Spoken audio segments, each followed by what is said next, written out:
Welcome to the Carl Vibe Show and podcast. If you guys are watching online, I think I have two intros playing. Oh, yeah, I always do this to myself. I have YouTube going in the background. And I even told Cody and Satori before this I was going to mess it up. I was going to have all kinds of things. You guys probably couldn't even hear that. But here we are live, guys, on the Carl Vibe Show. I'm super excited about this one because Cody and Satori have been doing some really fascinating stuff. We've been talking a little bit, but they've been implementing some theories and philosophies into their investigating that have returned some really interesting results that you could equate to a very possible contact with other dimensions or the spirit realm or even the deceased. It's very, very interesting stuff.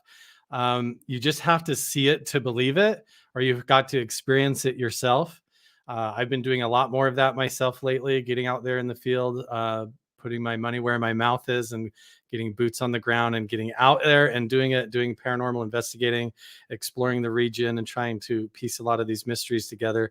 And Cody and Satori have such an awesome story of how they got involved in all this too, and how we've all met and become friends. And now they're doing this as part of their life. And none of this is by coincidence. It's all for a reason. The reason that we're all talking and that you guys are even here watching, whether it's live or if you show up later and catch up, all of this stuff is a part of disclosure. All of this stuff is a part of the spiritual movement. And it's a part of all of the changes that you see going on in the world and what everybody needs to learn and embrace. And I'm really excited about this because this is really important and cool, fascinating stuff. So without further ado, we're going to bring in Cody and Satori, the paranormal couple, and welcome you guys to the show. How are you guys doing? Good, Carl. Great to be back. Did I smooth out that intro okay, guys? I thought you did great. Good. You did good. So we got people in the comments saying that they've had over in Kentucky, they had a tornado last night and everybody seems okay and stuff. So we want to welcome everybody over to the comments. And Cody and Satori, you guys are here. And are you guys in the haunted museum tonight with us? We are, of course. Anything for you. We have to have the best of Carl. Right. So last time we had you guys on, we talked a lot about like these objects that you guys have and that you collect in your paranormal museum. But more than that, than the museum, you guys get out in the field. And I kind of want to just jump right into it because everybody knows about ghost investigating and paranormal investigating. Everybody has their ideas about it. But you guys have started doing something really interesting that happened natural for you guys based on your relationship in a strange way. And I kind of want to just let you guys tell the story because it has to do a little bit with how you met and how you got started in the field and how all of that happened. So why don't you guys just tell us a little bit, tell your story and how all of this evolved, and then I'll just interrupt the heck out of you. Sure, absolutely. Okay.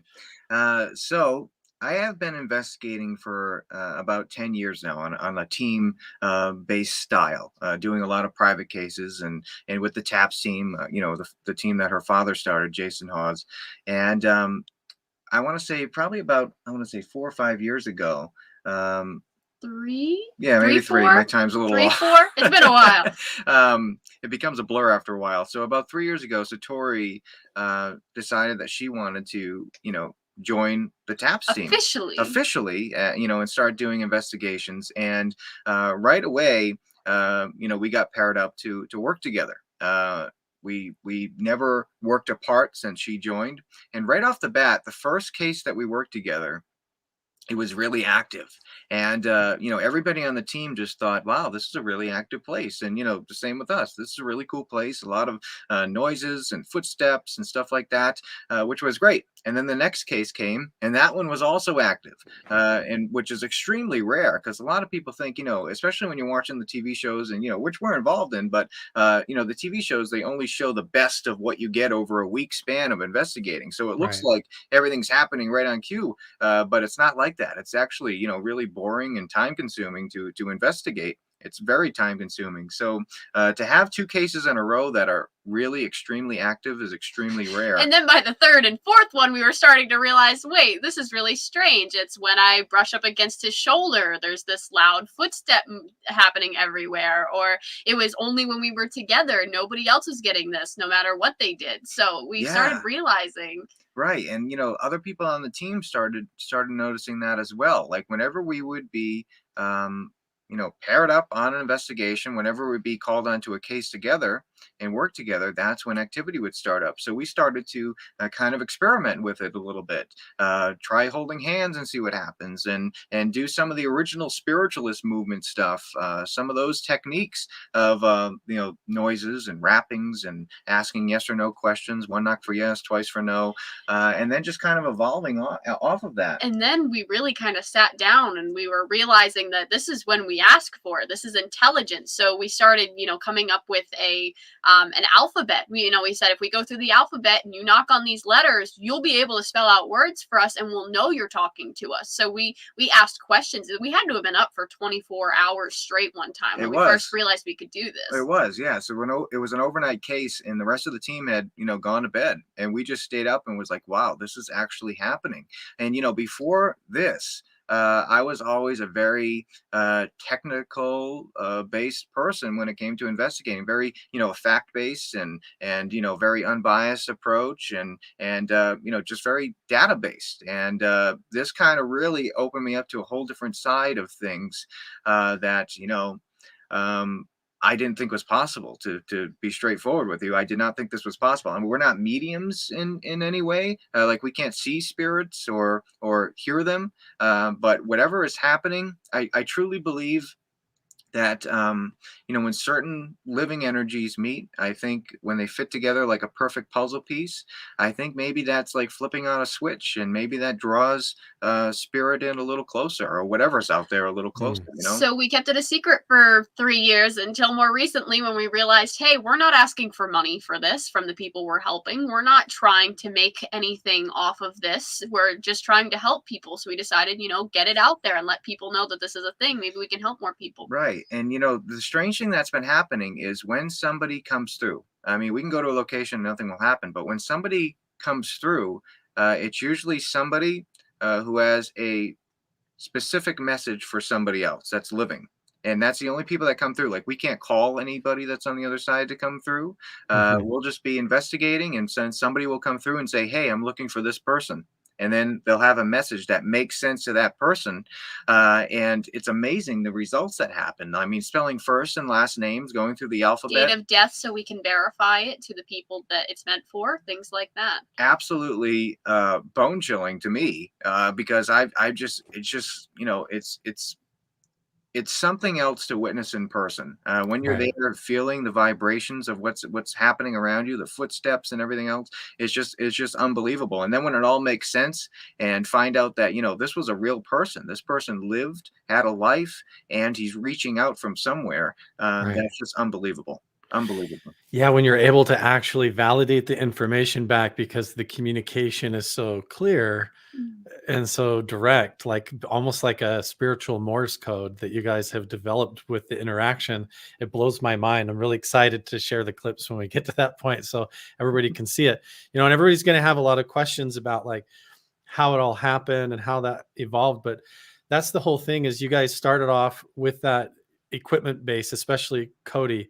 You go into these scenarios, and because they're criticized so heavily, and because the mindset is you're going to go in there and debunk it, and everybody expects that you're going to go in and you're going to prove all this wrong. You're going to make sure it's not rusty pipes or loose nails in the floor and things like that. You have to go through and deduct all of that down, and then you start loading up with all this equipment because you want to get the scientific facts. But what's so amazing about this is what's happening with you guys flies right through the middle of all that and threads the needle and goes right into these like esoteric truths that you read about and hear about underneath it all, these spiritual truths, which has to do with the two of you somehow in a relationship became energetically, quantumly entangled, and that has created sort of like an amplification to the paranormal or the phenomenon in a way. because it's not just like your perception is opened up and you guys are hearing the knocks or hearing replies. Everybody in there, including the camera filming it, is catching it all. Like it's actually happening and responding. It is. You know? So how long did it take you guys to realize, you know, like, because you go in and you're like, wow, this environment's really active.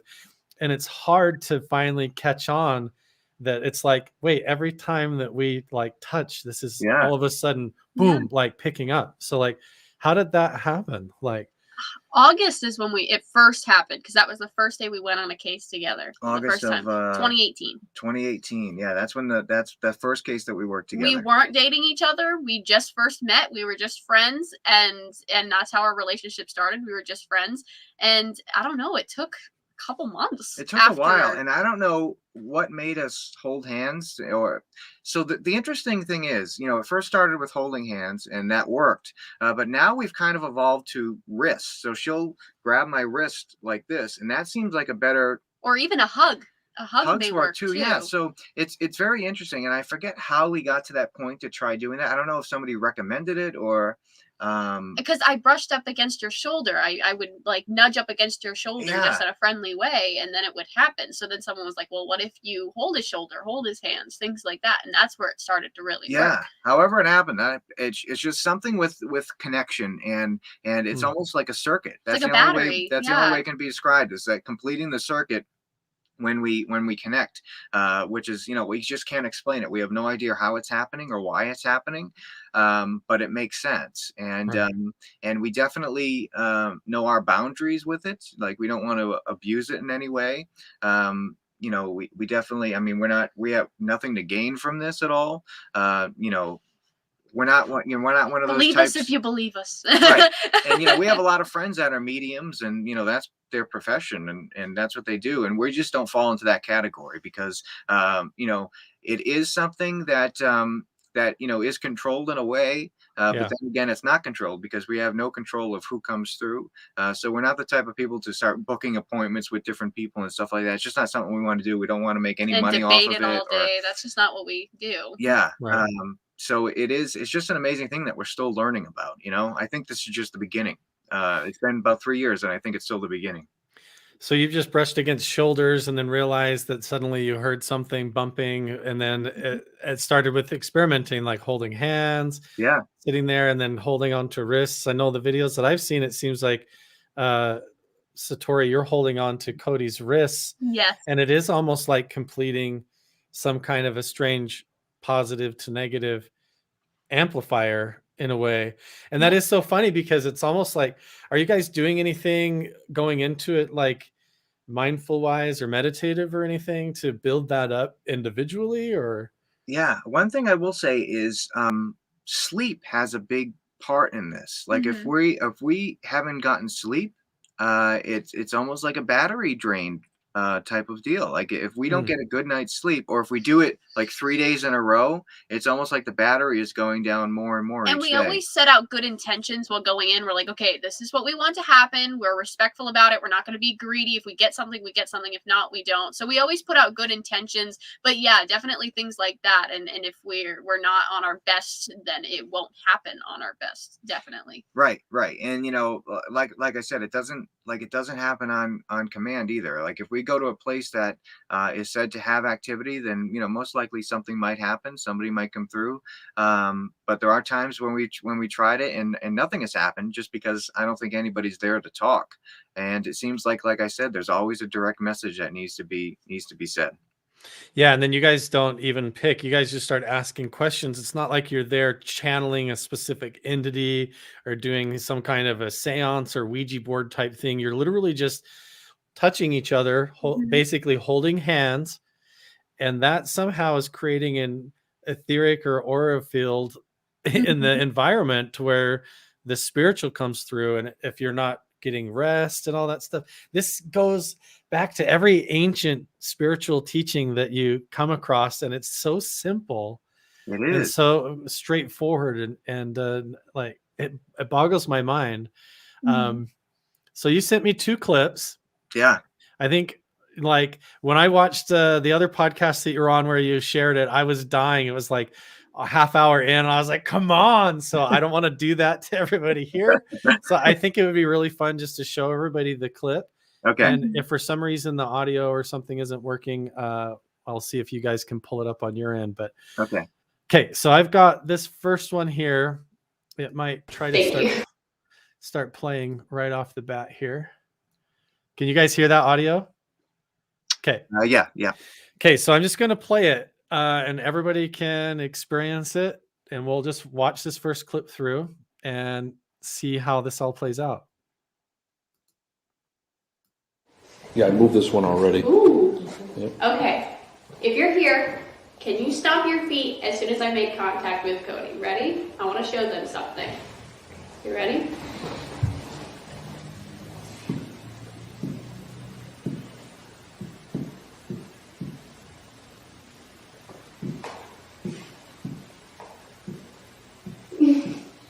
All right. So, wide. Please. Can I have your attention? Please. You can stop. Thank you.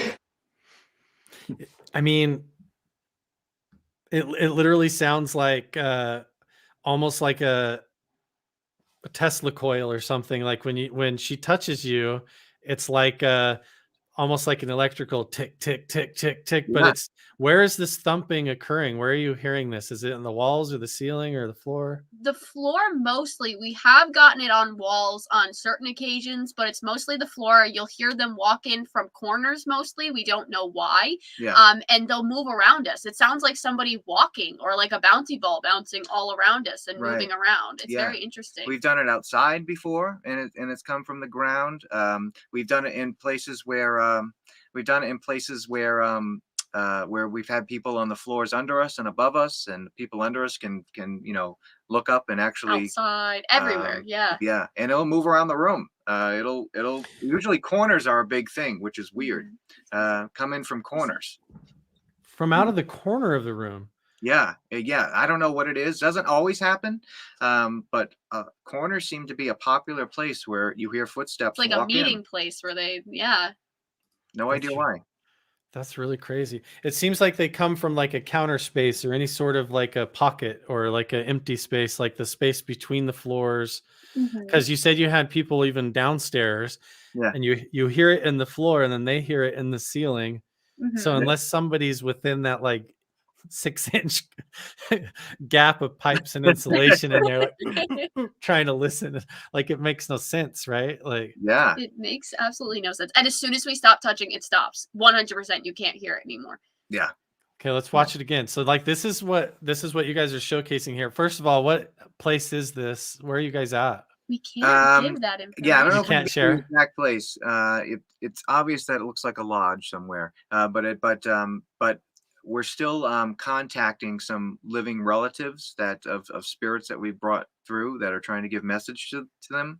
And so as soon as we contact them, then I guess we're okay to say where this place is. I see. Yeah. Okay, let's watch it again, and then we'll pull up clip 2, because that's when it starts to get like really interactive and interesting. I mean, this is interesting, but right. Okay, let's check this out again. Yeah, I moved this one already. Ooh. Okay. If you're here, can you stomp your feet? Okay, wait, why did you say, ooh? Was that because you heard the first knock?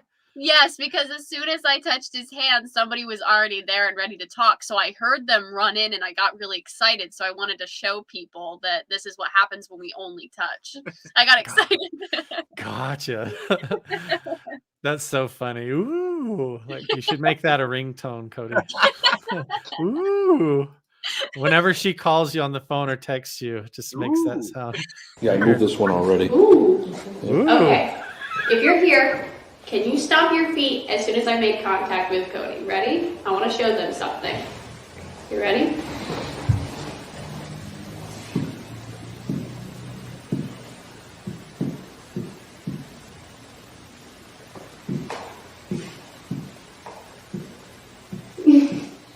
All right.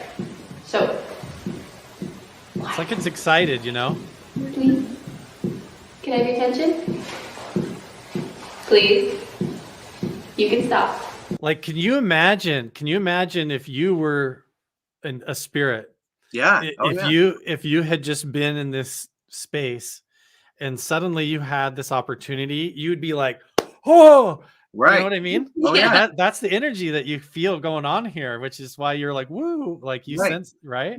We've had many times where, we get questions from the other side asking, how is this possible? They ask us, they're like, why am I here? What's going on? Like, how am I talking How are you to able to hear me? And finally you're able to hear me. That's what gives me chills. Yeah. And it happened at one of these I think at the place where these videos were filmed, one of the questions that were asked, how is this possible? And which gives me chills right there. Like, how is they this don't possible? even know, so how are we supposed to know? Yeah, so they're people that own the house, that live there, so they've been experiencing stuff, and then you guys come in there and it's all of a sudden engaged and communicative and like actually responding. So now that everybody has heard just the initial interaction, that kickoff of involvement where it starts to respond and you get the initial knocking, I want to pull up the second clip that you sent. Is this in the same place, in the same house? I think it's the same This location. is the same location, yes. Yeah. Okay, let's see. Yep. This will pull up. Okay, now this is, it is the same place, it looks like. Mm-hmm. First of all, how many other people are there with you, would you say? Because there is a lady over here. Yeah, there was probably about, I want to say five people, all investigators. Taking notes to make sure we didn't, because it's a lot of spelling after a while. Right. We had about 4 cameras running because they they obviously know that we do this, and they wanted to cover it from many different angles to show the people that, own this location and in case anything happened. And obviously stuff happened. And like I said, we're in the process of contacting people that are still alive, family members, to show them this stuff, That's so interesting. You guys aren't taking your shoes off, or you're not sitting yogi positions or anything, or do you? We have taken our shoes off, and we've done it sitting down before. It's just lighter for some reason, but we can do it with shoes on and off. Yep. Have you had other people come up and try to hold Cody or have Satori hold their wrists and things? So that's an interesting point. Yes, so we've had people come in and say, okay, what happens if I only hold one of your hands? And so we'll have somebody hold Cody's hands and then somebody hold my hands separately, and it won't work.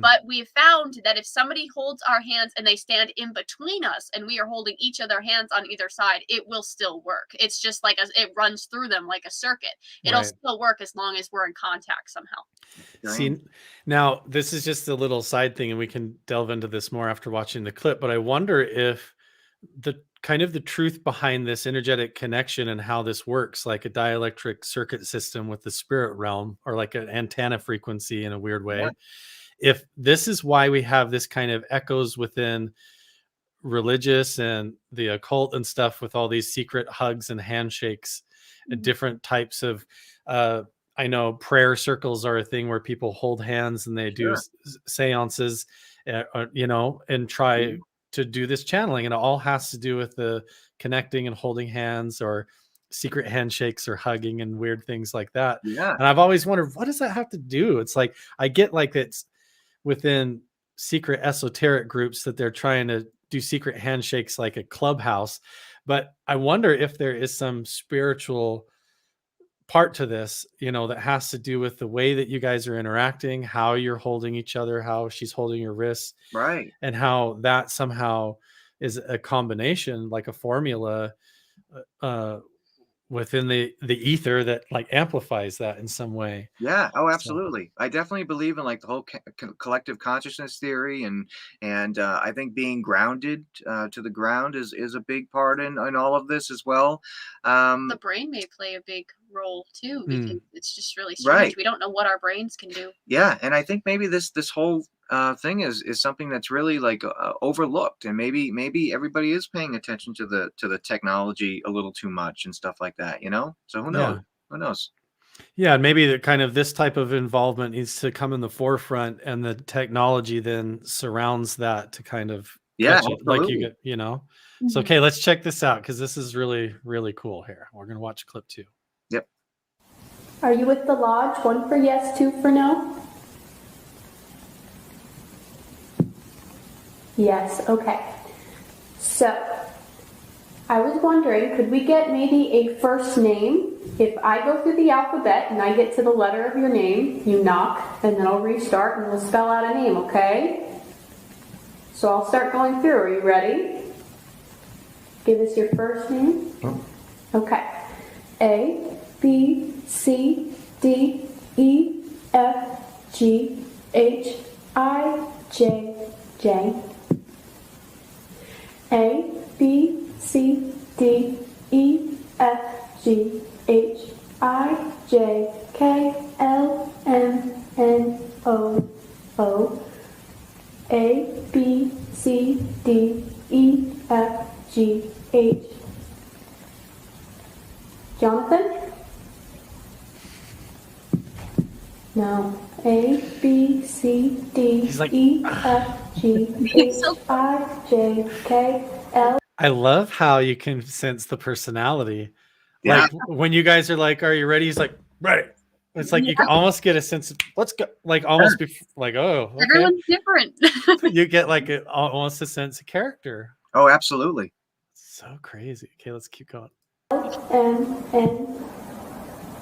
Is that John. just John? Oh, I'm sorry. Could I get maybe a last name with that? If you're comfortable? Just so we can know. Okay. A, B, C, D, E, F, G, H, I, J, K, L, M, N, O, P, Q, R, R. A, B, C, D, E, F, G, H, I, J, K, L, M, N, O. If this is faked, this is the dumbest, worst fake ever, guys. Because it's so like you're just holding his wrist, like. I know. Wouldn't you think we'd make it a lot more cool? I know you would. I know you would. Yeah, it's unbelievable. Unbelievable. It's just so simple.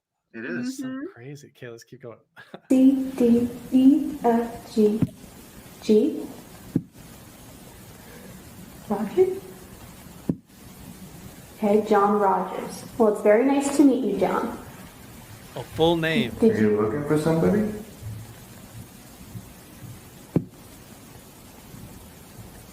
One for yes, two for no. Can you do that again?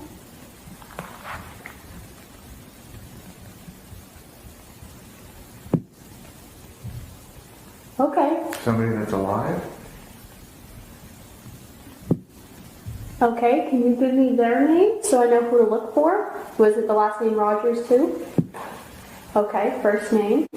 A, B, C, D, E, F, G, H, I, J, K, L, M, N, A, B, C, D, E, F, G, H, I, J, K, L, M, N, O, P, Q, R. A, B, C, D, E, F, G. Marge? No? It's so clear. Margaret? Is that what you said? Margaret. Margaret? Okay. What do you want to say to Margaret? He's like, how do I tap? Oh, did something happen in the museum behind you right there? Yeah, I heard We something, heard a noise. Okay, because before we started this show, I had a thought. I was like, it would be really interesting if, like, while we are doing the show, if knocking started or something. Right? Like, but you're right; it doesn't happen like on demand. Like, yeah, that's true. There's a something that has to have a purpose. So, okay, let's let it keep going here. You tell me how many words.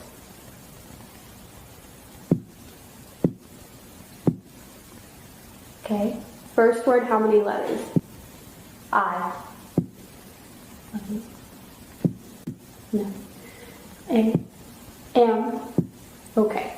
Okay. I'll see if we can pass that message along for you, okay? Okay, we're going to take a little break, all right? That's like it's walking around. Bye. All right, yeah, break. All right. So, John Rogers is looking for Margaret Rogers. Margaret Rogers. There he is. We found somebody had researched the area and found him and his wife. Wait, what? I didn't see that family part. member. That's him. Yeah. And he's a real guy. He he's was a real person. Yeah. And, 3 different people came through that at that location that had passed on and were confirmed with full names. We had to go to the owners of the place, to the people that are there to look into it. But yes. Yep. And then and they asked for living family members to give messages that, to them, saying that, different things. So that's what we're in the process of doing is trying to, reach out to those people to get those messages across. But he wasn't the only person that came through at that location. And usually that's the case. If somebody's coming through, usually there's multiple people. We got some very specific names. Really? So we just chose the one for this video that was pretty easy because, there are going to be some people that are going to try to, look up and get into that. So John Rogers is an easy, short one and verified, like right off. Yeah. Like John Smith. It's very easy. Yeah.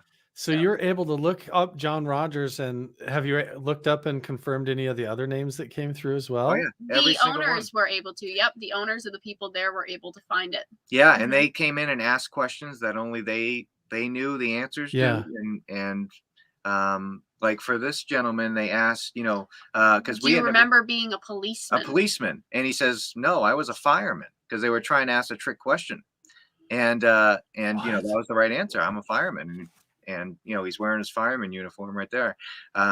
So yeah, it was just unbelievable. There was one time where one of the spirits that came through was looking for a gentleman that was there. He was living, but outside, standing outside of the place, and says, can you go get so and so outside? And so somebody goes out, and sure enough, he's standing outside and comes in and goes, this guy was a mentor to me while he was alive. He was a mentor to me and meant a lot to me. And it makes sense that he's looking for me. So they had a full conversation. The living gentleman had a conversation with his mentor that had passed on years ago in 2017, I think it was. He needed to hear that. He says, I've been waiting a long time. I needed, closure to get that. Wow. So that's why we've been doing this, and to put a price on that, to charge money for that or something like that, it's just not in our. It's just. I would never charge anybody to talk to their family if there's ever a chance of it. Yeah. I could never put a price on that. I always think, if that was my grandfather, and we have talked to our family members. I mean, Satori's talked to her grandfather a few times that has passed on, and I've talked to my grandfather a few times that has passed on. Using this method, you guys have really. Yeah. Yeah. Sometimes they tell me to stop being a brat or something like that if I'm being a brat. So yeah, we talk to them. Wow. So you guys have just basically sat like long hours through the night and just communicated with this. Do you have to be in this particular place in this house, or have you been able to? Yeah. So in my house, I find that one corner of the house seems to work better than anywhere else. It's the loudest there. It's the most communication there. We've done it here. We've done it outside places. We've done it at the Conjuring house. Yeah, I know. Outside. Brittany, I believe, was there. It sounds similar. Yeah. It just sounds like if you were to be stomping your foot on grass. So it sounds similar. We've done it a lot of places. It works. If somebody's there, it will work if they want to talk. Yeah, absolutely. So wait, how does the knocking work on the grass? Like you're out on the lawn and you're hearing knocking? How does that work? Yeah, we've done it on concrete, on grass. You'll hear what sounds like walking. It just sounds more echoey, and it sounds like a thump outside, because it sounds like if you were to take something and start hitting the ground with like it. Take a rock and hit the ground. That's what it kind of sounds like. Yeah. Just like somebody's energetically trying to. Yeah. And I don't know if it's. I mean, I definitely think it is. I always thought at the beginning that maybe this is a spiritual sound that's just happening, but you can feel the vibration. I mean, people said that they feel it under their feet. We've done it with deaf investigators, and they've put their hands on the ground and they've been able to feel it. And it's so interesting to see how other investigators feel it too. Yeah, it's definitely something to to see in person, because like I said, it brings that whole new element, a whole new dimension to it, because you have direction. We say, can you walk around the room for us if you can? And they'll do a full circle around everybody. We let you explore. It's harder to see it on video because you only see one angle of it, but it's different in person because you can actually see it and feel it. Right. And we're not trying to take advantage of them by making them perform or anything like that. But it's very interesting for us, after so long for looking for this stuff, to have it happening right in front of us. We always ask for permission. Yeah. Well, they obviously want to. It seems like as soon as it opens, as soon as the environment is harnessed, then, I mean, I literally just had this pop in my mind because I've had these meditative experiences and visions where it was like, that was the purpose of the pyramids, was to open this realm, like for the entire civilization. And it was like tethered through the world. And that technology was like what you guys are doing with your bodies and your consciousness. These like pyramids and ancient locations, they were trying to do as a civilization, you know? I don't know. It's so fascinating to me, but you guys are going into this room. And so you don't get to pick who comes through, but you've actually had family members. Mm-hmm. We have. Yeah, we weren't asking for them. They just kind of came through. And this was in the stages where we were just still experimenting with it and say, all right, let's hold hands and see what happens. It kind of verified for us that it's somebody, because we were a little skeptical at first. I mean, if I was from the outside looking in, I wouldn't really believe it at first either. So when my family was coming through and they were telling me things that only I would know, it was a good feeling. I remember at the first, few locations where we just thought it was really active places. I remember looking around in closets and everything else, seeing if somebody was playing a joke on us. When somebody could have coming out from the prank. It was just crazy because at first I thought, well, somebody has to be in the basement or something, knocking on the ceiling with a broomstick or something, because it's just things like this do not happen in the paranormal. And I've always been taught, if it sounds too good to be true, if it looks too good to be true, then most likely it's not true. So we've always had that mindset. When we couldn't figure this out, it blew our mind, blew the laws of physics right out the door. It's just unbelievable. It's unbelievable. What does this mean to you guys? Because I mean, so many people, they approach this from different perspectives. There's people that are afraid of darkness or dark entities, or of this being demons. I mean, have you guys had any kind of bad experiences or anything negative happen? Now, we say we don't really feel much when we do this, but there was one case where we felt that somebody was coming through was more negative. It made us feel sick. It sounded a little bit different. It made us feel a little bit sick, a little bit paranoid. And so what we do in that experience is we instantly know we care about the safety of everybody around us. So we instantly break it off. We take a break for a little while. We reconvened at a later time, and it was completely fine. It was family members. It was somebody else. So for those that are people that are afraid that everything we're talking to is negative, we've practiced with this enough, and we've experienced the difference, so we know. And also, if this is something very negative and it's somebody coming through saying, "Hi, I'm your aunt so and so, I love you," and then leaving, that is the silliest demon I have ever heard of in my entire life. So that if that makes you feel better, we know. Yeah. And at this point, currently, I mean, we've done this for a lot of individuals, and I know some of them are in the comments. I know Brittany, the first time we met her, I think her grandmother came through and was saying things to her.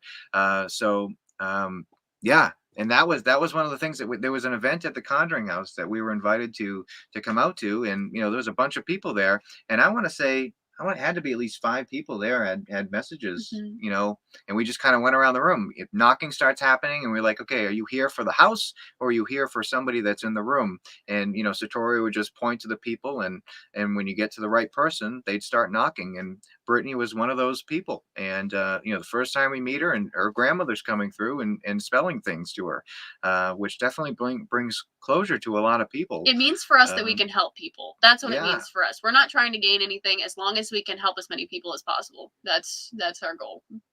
Has there been sort of like a radius around where you do it? Meaning like the names that come through seem to be like people that lived or died locally, or have you had any names or people come through that seem to be like far away or totally unrelated to the area.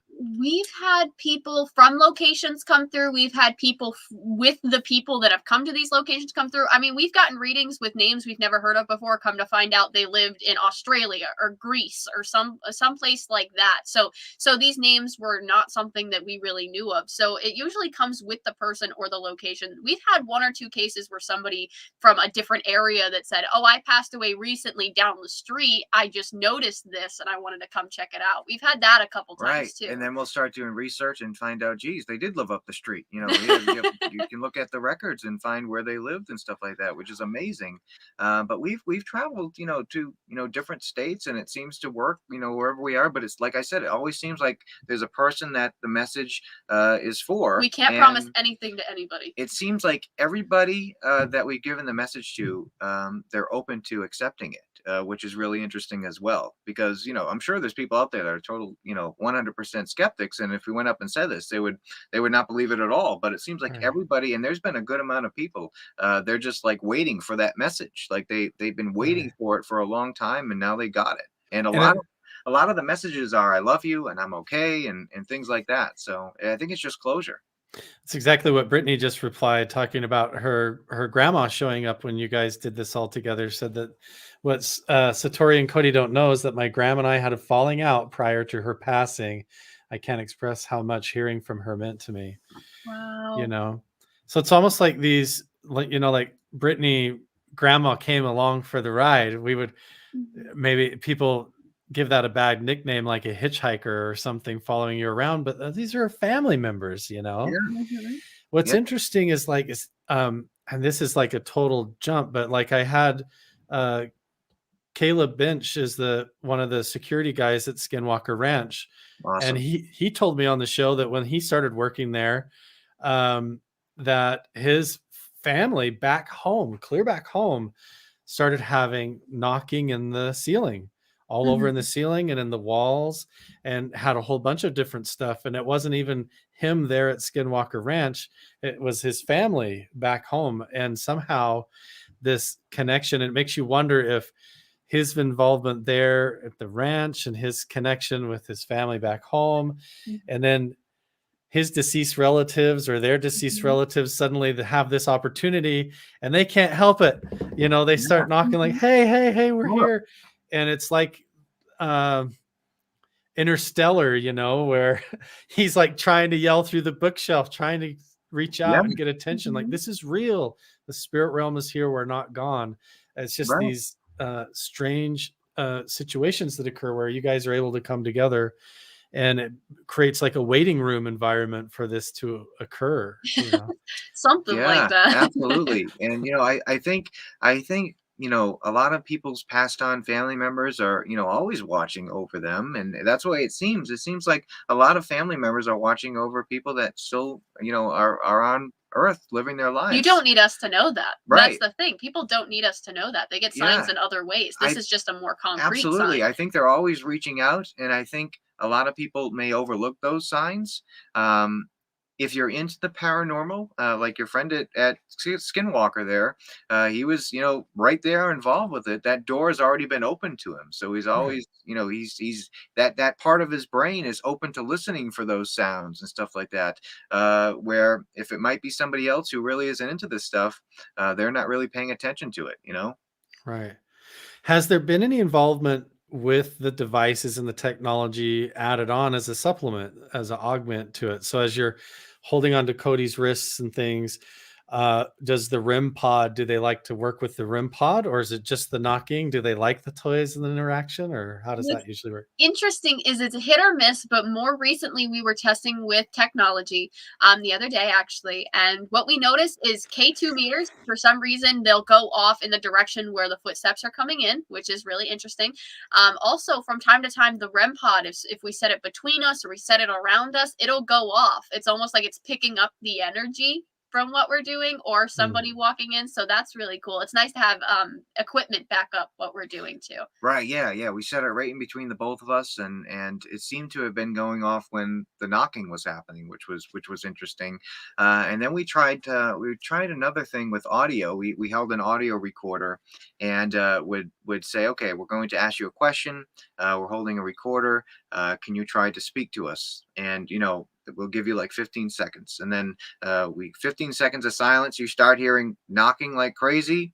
And then when you listen back to the recorder, it sounds like there was just interference throughout those 15 seconds. And we didn't get a tiny voice. Yeah, maybe a tiny voice. It wasn't nothing big, but it sounded like there was some sort of like white noise static coming through that normally shouldn't have been happening. And as soon as we said, okay, time's up. And then it just went away, which was interesting. I think there's still a lot more testing that needs to be done in that area, which is where we're kind of getting to now. Before, it's just been building up and trying to see what's going on, and trying to gain trust with whatever's happening on the other side.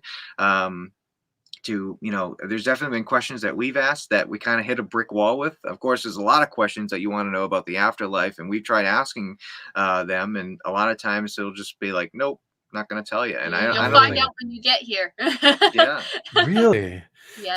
So if you guys ask questions that aren't about kind of what their purpose is there to deliver a message about, then it's kind of just closes off, or like. So like give me an example of something where it's going along smooth, and then you ask like something that is just like shuts the door. We'll ask what the other side is like, give us a description. They won't really say anything. They'll say you'll figure it out when you get here. That's the funny comments. I like when they say things like that. Like, you can wait. Yeah. One thing I will say is multiple spirits at multiple locations have called the other side a good place. The good place, or a good place. They'd never referred to, we never gotten any specific names as to what it is. Just good place. Is the good place a good place? Really?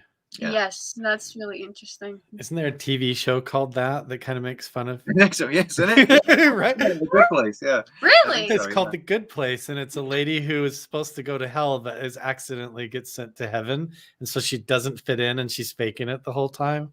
Something like that. Maybe they were onto something. Maybe they accidentally got it right. That's so crazy. They just call it The Good Place, but so they don't. It's almost like they don't want to tell you. It's like That's so fascinating. What we know is that this is our job. This is something that it's almost like something that we were given in order to help do something for them, is what we think. We weren't directly told that, but that's what it seems like it is. So that's pretty much all we get. Like, this is your job. This is why you can do it. Don't misuse it. And just do what you're supposed to do with it. And we haven't asked any questions about it. We're just like, okay, we'll do what you need us to do. That's fine. And that's what we've been doing ever since. Yeah. That's a good way to put it. So is there any particular spots or locations that seem like they're peaked already, or like they're more amplified from the get-go, and some places that seem to struggle, or like locationally different? I'm just trying to probe at this from different angles. Like, does it have to do with the geology and the environment? Because we all have these questions, like, is the environment saturated with the energy that resonates it and contains it like a record, or are we creating like a waiting room and they're just like living in this other dimension alongside us? Like, I'm just trying to figure that out. So do you feel like there's a location that that has been stronger? Or? Yeah, I definitely think that places of historic significance, places that have been around, especially in New England, we have a bunch of those places dating back to 1600s in some locations that we've been to, where there's been a lot of energy that's lived there over the years, a lot of people that's lived there over the years. So the chances of somebody coming through, at least with the location itself, are much higher, because there's been a lot of people that have come. But it's also crazier because it's older languages and older terms we have to learn and things and they'll like talk that way, which is interesting as well. They'll talk in the period language. Like at the Conjuring house, it took us 10 minutes to realize that we can't call the basement. We have to call it the cellar, or else they won't talk. So things like that. So it's interesting in that sense too. Yeah, it's weird. And we have found that they have learned over the years. It's like they're listening in, because, we did one location, and we you know, a team that we also work with, Rise Up Paranormal. They've done a lot of work at this one location in Rhode Island. And they've always, tried reaching out to what they believe is a little girl that's there. And we went in, confirmed that there was a little girl that lived there. She said her name. Her mother came through. But she lived, I want to say, in the 1860s. 1860s, yeah. So, and she keeps referring to teddy bear, teddy bear, teddy bear. And that wasn't a term that she would have known, because teddy bear became popular when President Roosevelt came into play. So, Right. So the way we believe that she learned that was by us showing it to her and saying, this is what this is. And then she starts repeating that, and we get teddy bear on audio. But New England's a big hot spot. We have had it once or twice out west, though. We haven't been out there enough to know yet, though. I don't know if the geology has a play in it just yet. We don't know. Yeah. There's still a lot left to figure out. Do you feel like based on your experience with this, like the more recent souls that are deceased in the room are there with the ancient ones, or the much older ones, like alongside? Like, because I'm trying to visualize this, like is James the firefighter standing there across from like some Civil War guy, and they see each other but they're on a different wavelength? Or do you feel like they're interacting and cutting each other off in the same room, or are they in different planes but you guys sit in the middle? We've had newer passing people come through and talk about, like, oh, there's this person here from you, and it's somebody that passed away in the 1800s, so they acknowledge each other. They do acknowledge each other. I don't know if they're always around each other, but they know of each other. It depends. So like I said, usually the people that come through are there for a living person. So a lot of the people that we've talked to have passed more recently, because it's people that the person had known in life. But there have been occasions where somebody's like great grandmother would come through, somebody that the living person didn't even know existed, like didn't even know their name. And then they have to go back through genealogy and say, okay, this really was a person, and they really were my third great grandmother. So I think it depends on the person that comes through, because and that person had to live in the 1800s. So I think it depends on the person and what the message is. In that case, that was a case that really happened with one of your family members. Mm-hmm. And one of my family members had to go back and look and find out that his relative was, from so long ago, was there. And it took us forever to spell out her name. It was very long, but it was interesting. It was interesting to have to look back into the history and figure it out. So I think anybody can come through as long as it has a connection for the person, You see that it sounds so familiar to these cases that you're hearing a lot about now, where people are doing past life regression, like reincarnation type experience work. Mm-hmm. And I almost wonder if we're all coming at this same phenomenon from just different approaches. Like if under hypnosis, when you suddenly click in and start recalling what would feel like you're in a past life, is really one of these spirits being like, here's my chance. I've got an open conscious brain that I can just shoot my information into. And just like you guys are doing it through knocking in the environment around you, I wonder if the mind opens up and we perceive it like a past life experience, but it's really actually someone else's spirit or soul that has this opportunity to use a mouthpiece or something, or I don't know. Have you guys thought about that at all? Or you guys are totally. I know it's definitely a plausible theory for sure.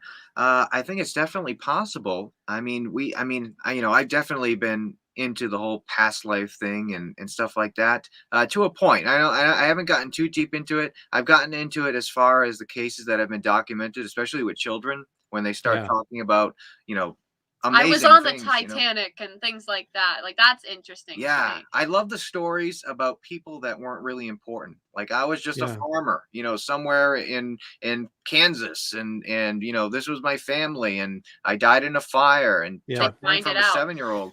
maybe that's a spirit reaching through, and maybe that's we don't have, I don't know. We don't have all the answers, because it would be ignorant of us to say we have all the answers for people. It would be very ignorant of us to say that we don't have any of the answers. I mean, it's so mind-boggling to me. It's like whenever you play those clips, it's still unbelievable that it's happening, because it's been like 3 years, but it's still new to us, which is amazing, and it's just unbelievable. I've been looking for it for so long, and now it's right there. It's crazy. Right. I feel like part of my role is I kind of sit and I talk to you guys as the paranormal investigators, and you guys have stumbled onto this. And then I have other friends that are up at like Blind Frog Ranch having these phenomenal experiences, and they talk to me about what they're doing. And then I go out and have my own experiences meditating in these primitive locations and things. And there's some thread that connects all of this, that everybody's experiencing through the spiritual, their religious encounters and experiences all the way through this. And I'm to the point now to where it's like, I'm over the idea of like, is this real? Is there a spirit world? Is there an afterlife? I'm like, okay, like I'm convinced, like I've had my own experiences that there's really not any doubt to me anymore. Now it's just a question of like, how do we tackle all this, and how do we help everybody understand it and open up to this? And I don't know how to say, like, because immediately your instinct is to warn people, be like, be careful. But honestly, this is like grandpa, this is like your relatives coming through, and we're all like terrified of this because maybe somebody really primitive comes through and freaks you out, like a shaman or something shows up, and you don't relate to that culture, so it terrifies your prejudices a little bit.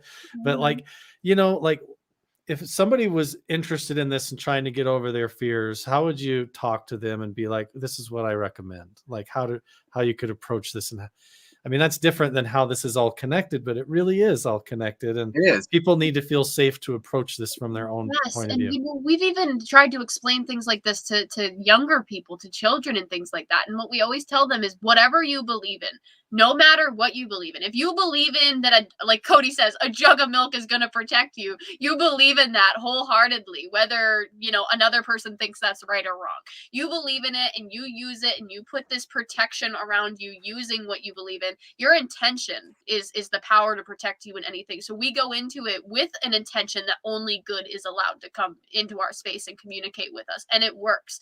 So that's, if somebody's ever scared about it, we always tell them, like, make sure that your intentions are out there, you feel comfortable, you feel respected. Yeah. And aside from what Satori and myself, the technique that we've been doing, I personally, I've been on literally hundreds of cases with TAPS and on my own with other groups, and I can count on one hand the times I've run into something that I would consider bad. I don't know if it would be demonic or whatever you want to call it. Most of the time it's just not nice people. Yeah, I think you retain your same attitude on that you have when you're alive and death. But I will say that when somebody who really isn't into this experiences something paranormal, right away you get scared and you think it's bad, and you perceive what's happening in a negative way. I mean, we have no idea the strength that they have if they're trying to reach out, and maybe they push over a glass that's on your counter, and that we perceive that as bad. A glass just got pushed over on the counter. They're trying to threaten us and stuff like that. But in reality, they're just trying to let you know that they're there. That's the energy they had at the time. So coming in and just kind of sharing our experiences and saying, listen, they might just be trying to say hello. If this was something truly bad, with researches and books that we've read and colleagues that we've talked to, there would be other things happening that would be a telltale sign that this is something truly negative. And then once we just talk to them and say our experiences, they really calm down and kind of look at the situation in a totally different way. This is kind of the approach that I want to take with all of it, because you guys went into the Conjuring house and have done this, right? Yes, multiple times. Yeah. Like in the Conjuring house. When you say that to people, see, the Hollywood and the media and the culture is that, like, and even the way that I was taught and raised in my religion was like, if you play with this stuff, you're going to get possessed. Oh yeah. Some demon or Satan's minions is going to literally jump inside your body, and you're going to be like the exorcist, and you're going to be vomiting on the wall and writhing around, and priests are going to have to come in, and your whole life and psyche is going to be ruined. And that's literally the fear that was instilled in me with all of this, that I've had to peel back through meditation and my friends and talking with you guys and stuff and conversations to come to terms with all this, to realize these are like our loved ones, that we're talking about here. Like if you go into a haunted place and something is acting like it's angry, it's probably like, because you're standing in some dude's bedroom. Yeah. Yep. Messing around, and he's annoyed at you and wants you to leave. And we don't fathom that. We're like, do it again. You know what I mean? Exactly.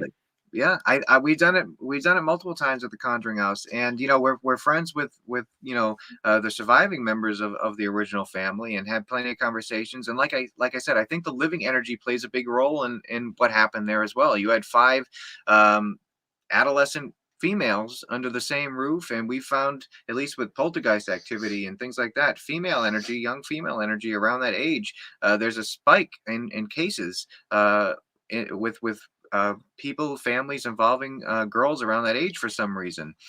Maybe it's a hormonal thing.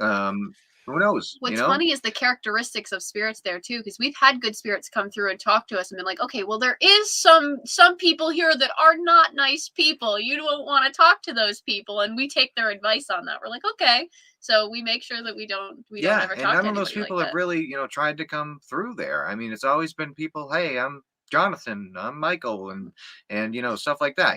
So it's always been good interactions there, and I think what the original family at that house dealt with, I don't know if it'll ever happen again, because you don't have that situation. Perfect storm. You don't have that situation. I don't know. This is a good question, and this is exactly what I want to hit head on with you guys, because I love you guys for this and what you guys are doing, and what I'm trying to do with ufology, extraterrestrials, the spirit realm. All of this is interconnected in a way. So why does Zach Bagans go into almost everything like it's bad?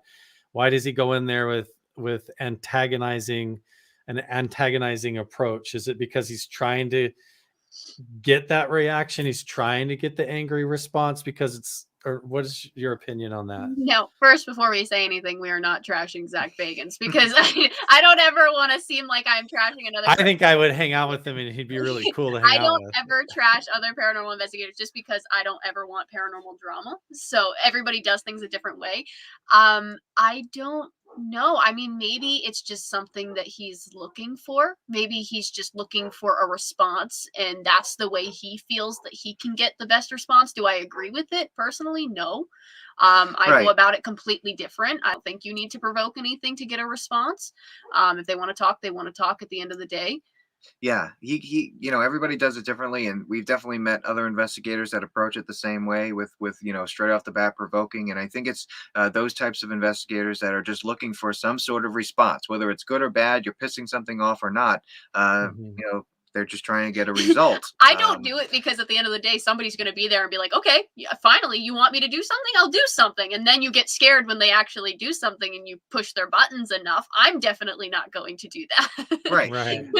We found that there's 2 types of investigators. There's the thrill seeker type of investigator or researcher and stuff like that. Or there's the real researcher that digs down deep into things, trying to help people and get answers for people. And if you're into this, you kind of fall into one of those 2 categories. And still fun. I mean, we still like the thrill of it and going out and do it, but we're on more of the side of trying to help people out. And I don't think the person asking the question was attacking either. I think she said, I don't think you are. I'm just saying, because I don't like ever, because somebody will take something and run with it, so I'm an honest person. And at the end of the day, these kinds of fields of research and stuff, and when you get into them, everybody's experimenting and pioneering. In every episode, you see Zach trying different things. Let's try this, let's try that, let's do that.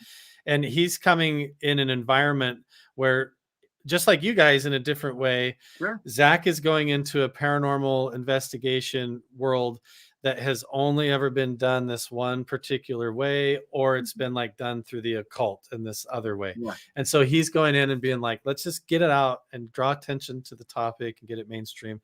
I get it. And the shock value of keeping the views up and the eyes on it. But all of that stuff leads to end up having people like you and other people that go out there and actually make this contact and have these experiences, and it draws people into it. So I think it's actually really cool. But yeah, I'm not interested in going and antagonizing things. I find that I'll go into a place, I feel drawn for some reason to places that seem to center around historical tragedy. Interesting. Yes. And I feel drawn to these places, and I'll go do spiritual meditations and work a lot of times alone. Wonderful. And I feel like I get asked to teach a lot. I just sit and they want to watch how I meditate. And it's like I get this sense of presence, like they want to learn, almost like someone who's in a dream that realizes they're lucid dreaming and they can't control themselves and they can't control the environment or how they move. And because of the way that they died or something, they don't understand how to move or how to move on, how to control their emotions. And something about going to these places, it feels like there's an intent to like heal. Yeah. But I always come out of it, like you guys said, totally drained. Sometimes I will get sick. I've come home from some and I've like passed blood for 3 days and thrown up and all kinds of stuff, you know? Yeah. Have you guys experienced any of that? Like even when it goes well?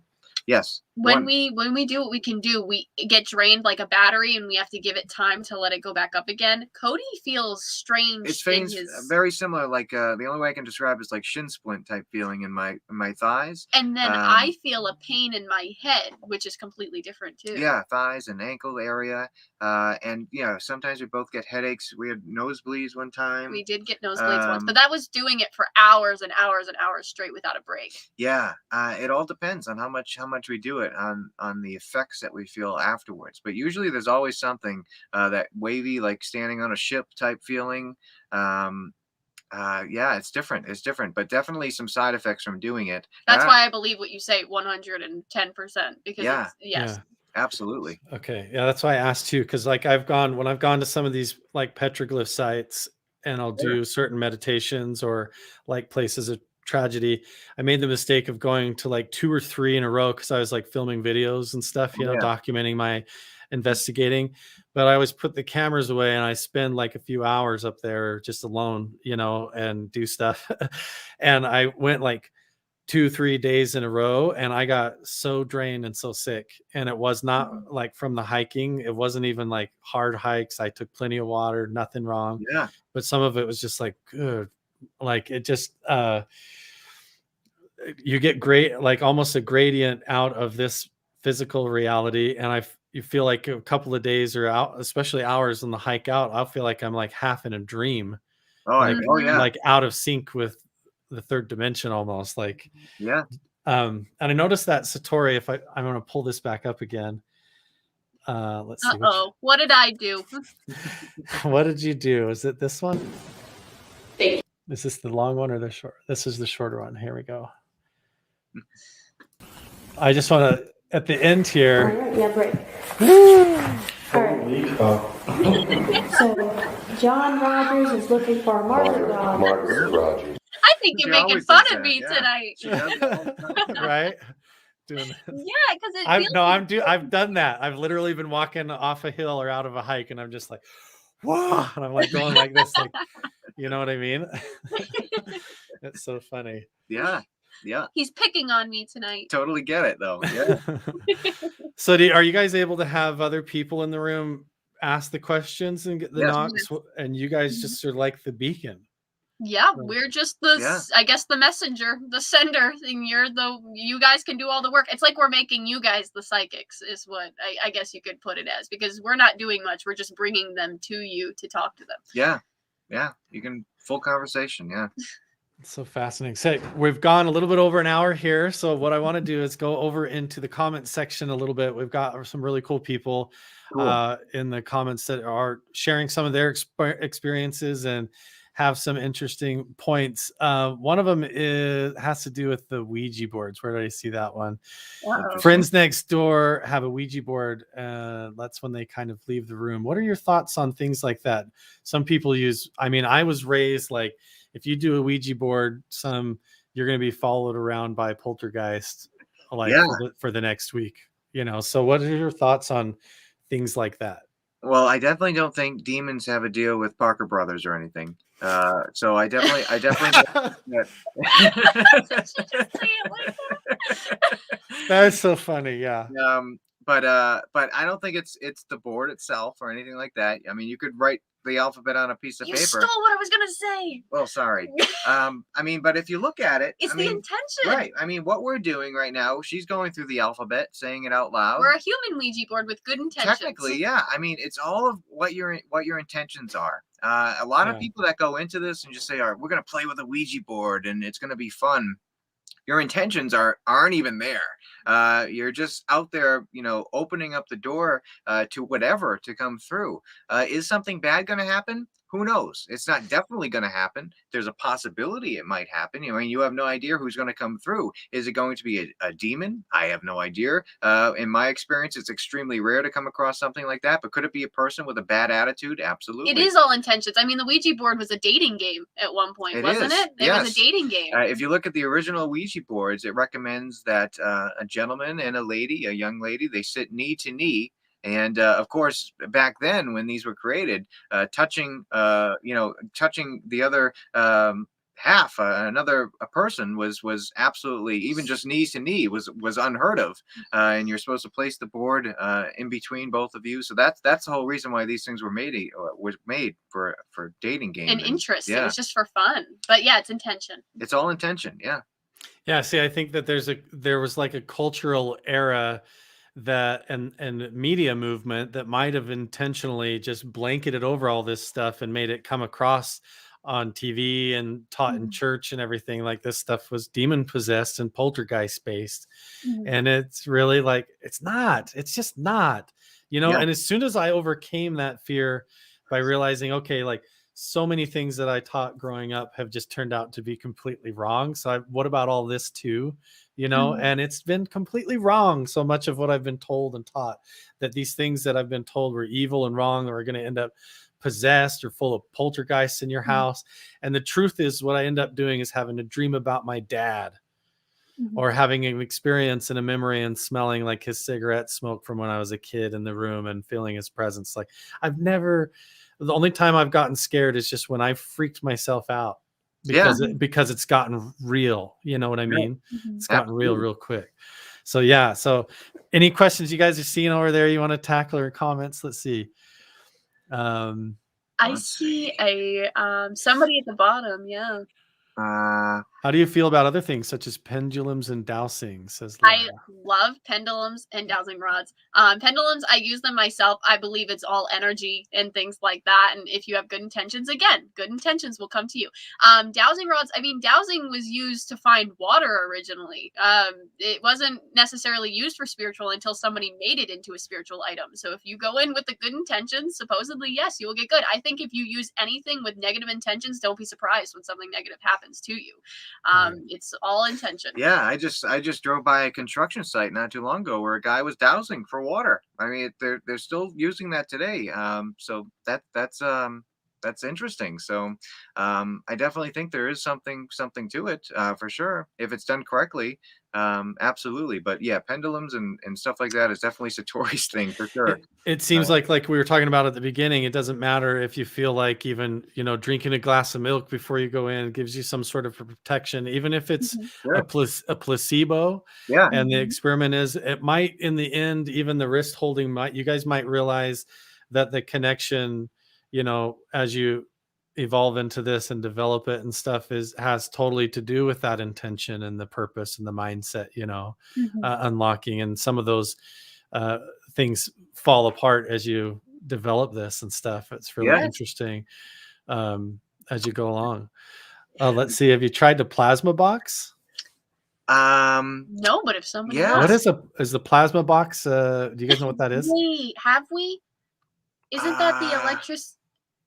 I've heard of ones that emit energy, or I've seen ones where they pump. Yeah, I've seen like an EMM pump where it or is the plasma box one of the spirit boxes that are now being used nowadays? There's a lot of different spirit boxes I see now, and I don't even know what half of them Whatever everybody wants to use while I've heard of the phasma box. Maybe that's what she means. I've heard of phasma box, which is a type of spirit box, and my good friend Dustin Perry, that's all he uses. So he's gotten some interesting stuff with that. We haven't really worked with spirit boxes and stuff that much, but we know people that get great results with them. Some strange consistent answers to what we're doing. I saw a comment from Dead Air Full Spectrum. So that Cody is the internet and tourism. Yeah. So so they're so Dead Air Full Spectrum. That is the channel that those just clips came from. Yeah. Oh yeah, nice. Yeah. If you want to see more about this after this interview, definitely check out that channel, and there's some more clips on there and stuff, and we talk more about it too. So definitely. Let's see. We'll go back over here. And honestly, like it's such a simple thing, you guys, like how you guys have discovered this just naturally through meeting each other in your relationship and having similar intentions.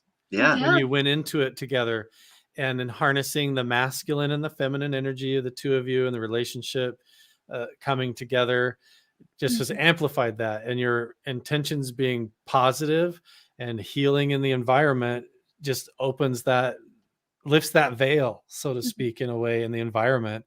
And it's been right under our noses this whole time, everybody approaching this in so many different elaborate ways. And in the end, it's like it comes back to love and interpersonal connection.